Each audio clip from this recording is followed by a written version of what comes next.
What's up, guys? So I still have a bunch of travel content to put out, probably like by a bunch, I mean like 3 or 5 videos, give or take. But my last video on software engineering, even though it was like a 5-minute thing, by the standards of my channel, it blew up.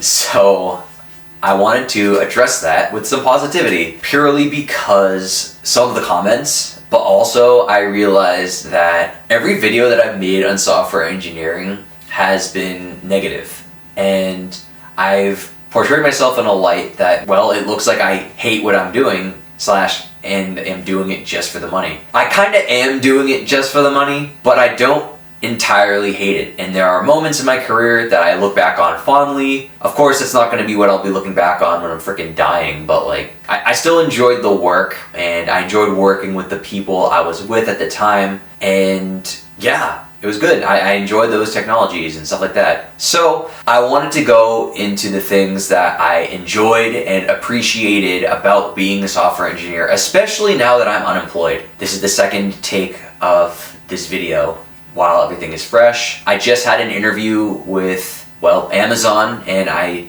did not do it as well as I was hoping. So that's kind of a buzzkill, but we're gonna combat that with some positivity. So the first thing is, when I first started my engineering career, it was as a test engineer, and I was working not right away, but eventually primarily in Python. There's also some like shell scripting and stuff like that in there, but it was mostly Python, and I had to have some like OS knowledge as well for certain things, like just how processes work, how a computer will boot, what happens when a computer boots, stuff like that.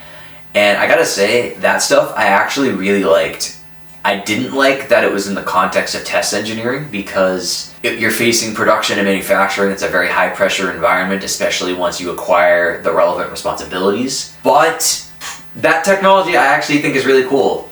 And it translated really well to my most recent role working in diagnostics, where I needed to really be on the ball about like memory management and stuff like that. So there are technologies that I enjoyed working with, and although I wasn't necessarily the best, I had fun. I got pretty good at Python a few years back. It hasn't been my primary language for a while, but I look back on it fondly, and it taught me object-oriented programming correctly. Because when I learned it in school, I was taught, probably you too if you're watching this and you're a software engineer, you probably took data structures at some point, and you probably got taught it in C++. C++ is a more challenging language, but in school, there wasn't an application of that principle where it stuck and it like made sense fully. But in the production environment in Python, I had to model this entire test setup programmatically, and of course I did that using object-oriented programming, and it came together very well, and all of like the basic concepts really stuck, and now I could probably come into some other language and actually know what I'm doing.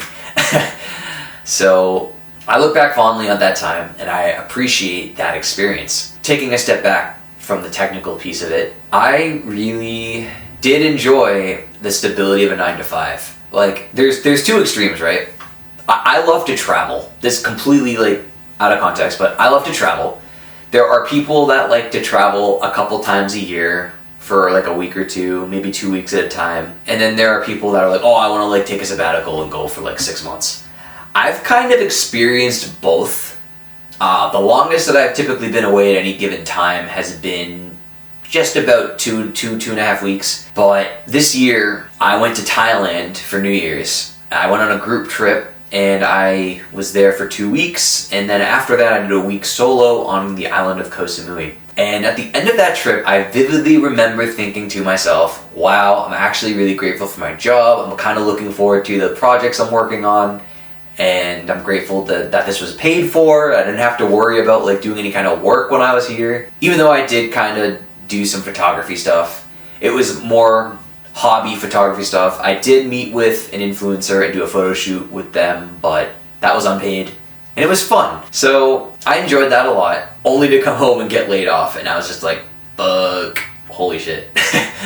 So that was a very surreal moment, and then moments moving forward. But then after that, I went and I traveled Latin America for 2.5 months. I was in Peru for a month and I was in Colombia for a month and a half, and it was great. It was tiring, but it was great. I had some amazing memories, and I got to really kind of experience that like mini sabbatical thing that a lot of people in Europe and Australia and New Zealand do. They'll take like a gap year and travel and stuff. Do it like the Brokey way, you know, backpacking from place to place, which is fine. It's fun.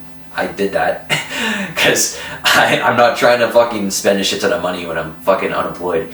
But yeah, so I actually do appreciate this ability of a 9 to 5. If I'm like properly engaged with the job, I'm vibing. Like, my career has definitely had its ups and its downs, and the technology isn't as stimulating for me. It's definitely more draining, but if it's cool and I actually like what I'm doing, then it's not as bad. And like in all my videos, I'm always talking about how like I don't want to be chained to a desk for my whole life and stuff like that. And that's true. I definitely don't. I'd be perfectly content working remotely from a different country, because I've realized that like, yeah, I want to do my like, you know, my annual 2 or 3 trips, 3 if I'm lucky, because those trips tend to be more hardcore, you know, going into the jungle, going into nature to see wildlife and take pictures of them. That's just kind of my interests. Doing work like that would be sick.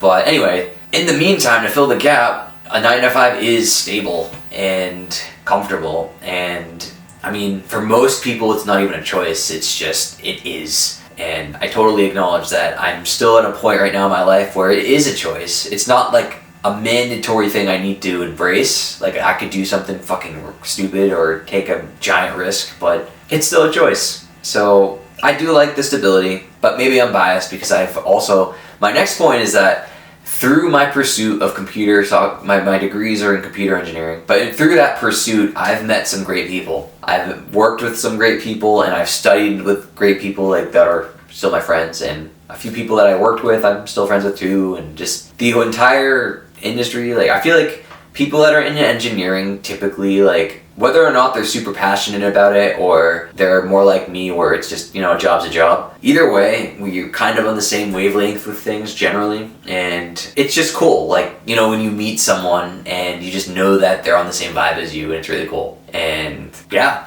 no, it's sick.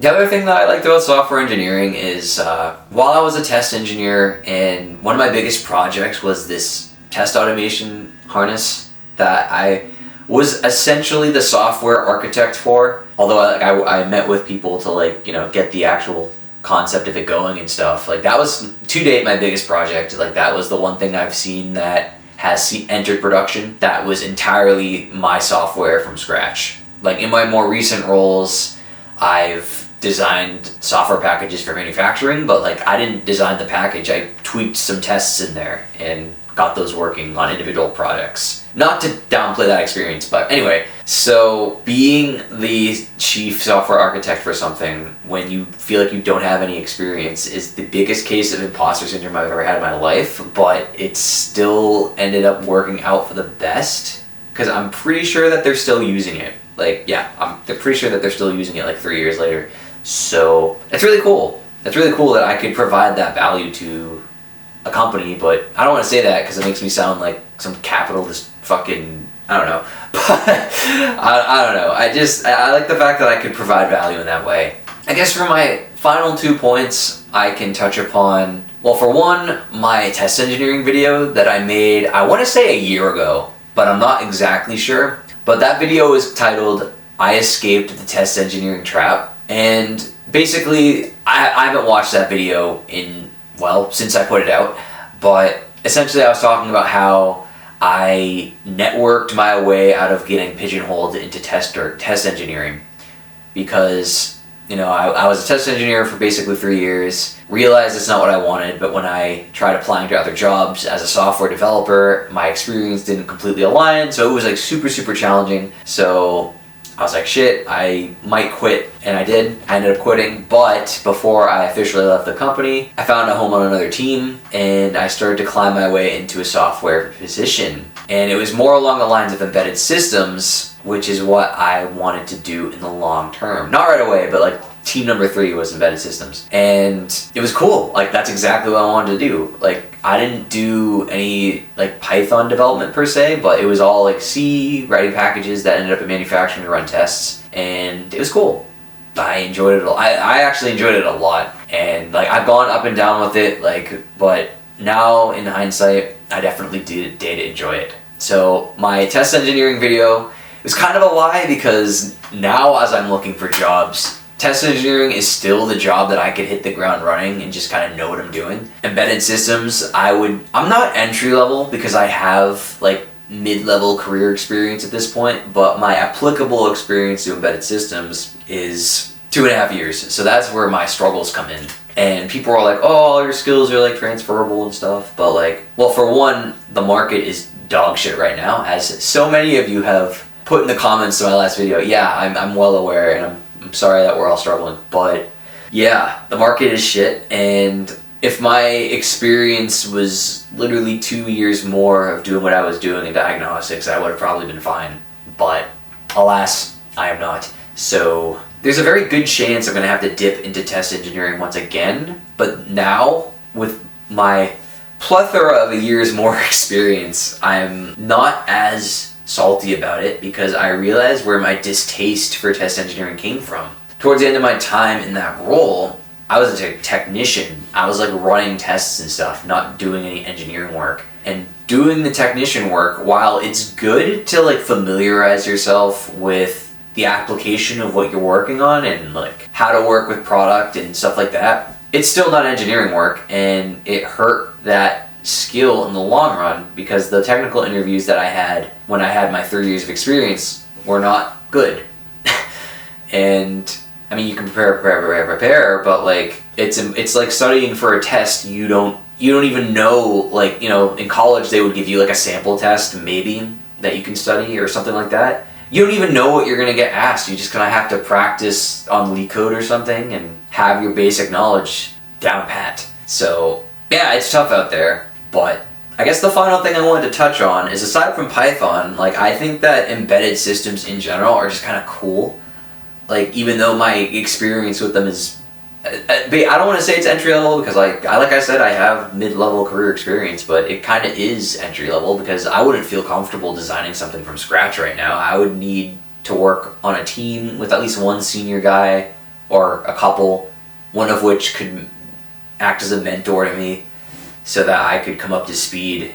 Granted, you know, syntactically I know C pretty well now, and I know how automation works, so like in terms of like building the software, like, that shouldn't be hard for me. But yeah, it's just something that I think is cool, but also more importantly, something that I don't see AI full on replacing. Because the thing that sucks about my Python experience is literally everything that I did in Python back in the day, AI could probably do now relatively easily. But embedded systems, there's so many moving pieces, and hardware knowledge and schematics and knowing how hardware behaves and all that stuff.